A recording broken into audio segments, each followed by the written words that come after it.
Bienvenidos al 10º capítulo de Mimología.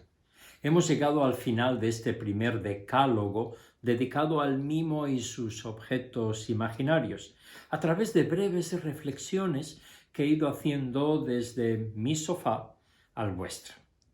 Aprovecho para daros las gracias por seguir este proyecto, porque gracias a vosotros Mimología sigue en activo.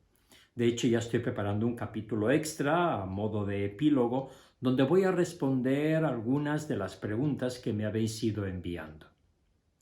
En el capítulo anterior, en el capítulo 9, hablé de lo importante que es dejar un objeto.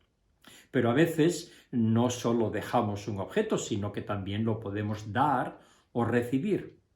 En el caso de dar un objeto, siempre propongo que la mano que da pase por delante de nosotros, ya sea en una dirección o en la otra. Esto no es solamente por una cuestión de estética, sino también práctica, porque al pasar el objeto por delante de vosotros, siempre podéis hacer un segundo personaje que es el que lo recibe.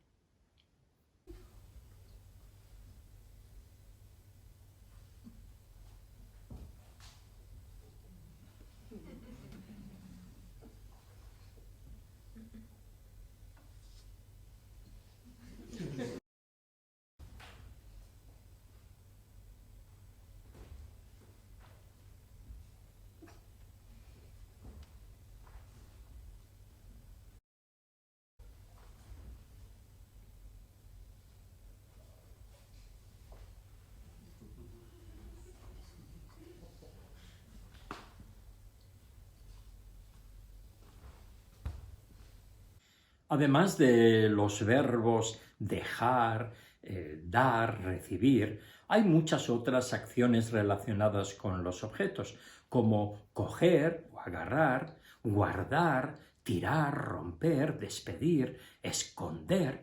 Hay tantas acciones que tal vez necesitaría 10 capítulos más de mimología para tratarlos. De todas esas acciones está mi favorita, que es la de perder un objeto. Pero ¿cómo se va a perder un objeto en mimo?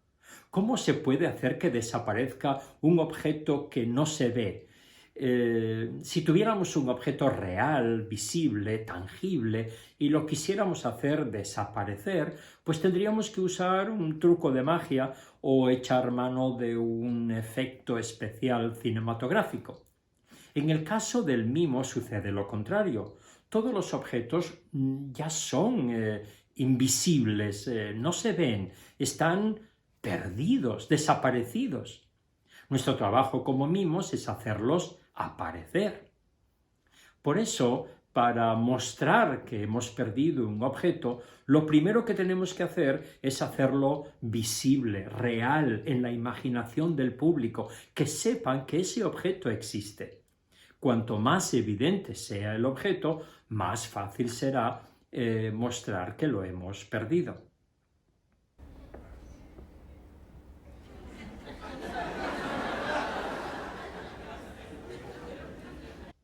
Una de las formas de mostrar que hemos perdido un objeto es a través de la sorpresa. Damos por sentado que tenemos un objeto y de pronto notamos su falta.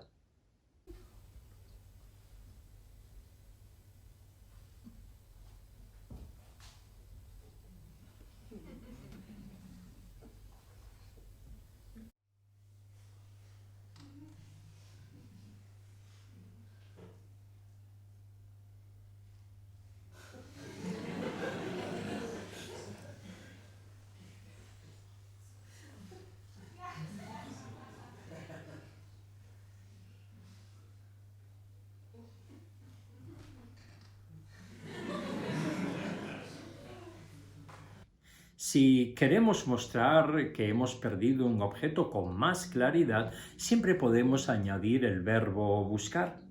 Hemos perdido el objeto y empezamos a buscarlo.